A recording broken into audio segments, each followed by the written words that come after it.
Hi viewers, welcome to our channel. ఈ రోజు కనుక మనం చూసుకుంటే ప్రభుత్వం అయితే అక్కినేని నాగార్జున గారికి సంబంధించినటువంటి ఎన్ కన్వెన్షన్ అయితే కూల్చివేయడం జరిగింది. దీని మీద స్పందిస్తూ నాగార్జున గారు అయితే తన ట్విట్టర్ వేదికగా అయితే ఒక ట్వీట్ చేయడం జరిగింది.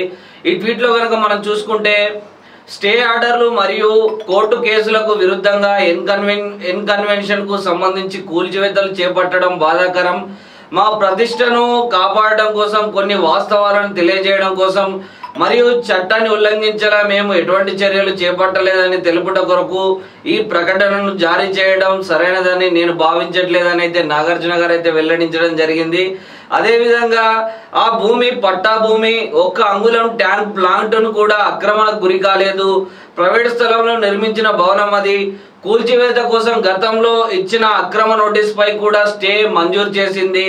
స్పష్టంగా చెప్పాలంటే కూల్చివేత తప్పుడు సమాచారంతో లేదా చట్ట విరుద్ధంగా జరిగిందని నాగార్జున గారు అయితే పేర్కోవడం జరిగింది. ఈ రోజు ఉదయం కూల్చివేతకు ముందు మాకు ఎలాంటి నోటీసులు జారీ చేయలేదు. కేసు కోర్టులో ఉన్నప్పుడు ఇలా చేయడం సరికాదు. చట్టాన్ని గౌరవించే పౌరుడిగా కోర్టు నాకు వ్యతిరేకంగా తీర్పునిస్తే కూల్చివేత నేనే నిర్వహించేవాడినని నాగార్జున గారే వెల్లడించారు. తాజా పరిణామాల వల్ల మేము ఆక్రమణలు చేశామని, తప్పుడు నిర్మాణాలు చేపట్టామని, ప్రజలకు తప్పుడు సంకేతాలు వెళ్లే అవకాశం ఉందని ఆ అభిప్రాయాన్ని పోగొట్టాలనేదే మా ఉద్దేశం అని చెప్పి కూడా నాగార్జున గారు పేర్కొనడం జరిగింది.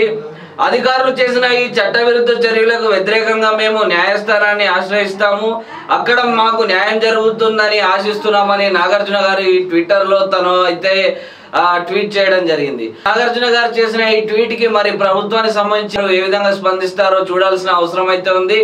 మరి దీని మీద ప్రభుత్వం ఏ విధమైనటువంటి చర్యలు తీసుకుంది, ప్రభుత్వానికి కోర్టు ఎలాంటి నోటీసులు అందించింది, మరి న్యాయస్థానంలో నాగార్జున గారికి న్యాయం జరుగుతుందా లేదా అన్నది త్వరలో మనకు తెలిసే అవకాశాలు అయితే ఉన్నాయి.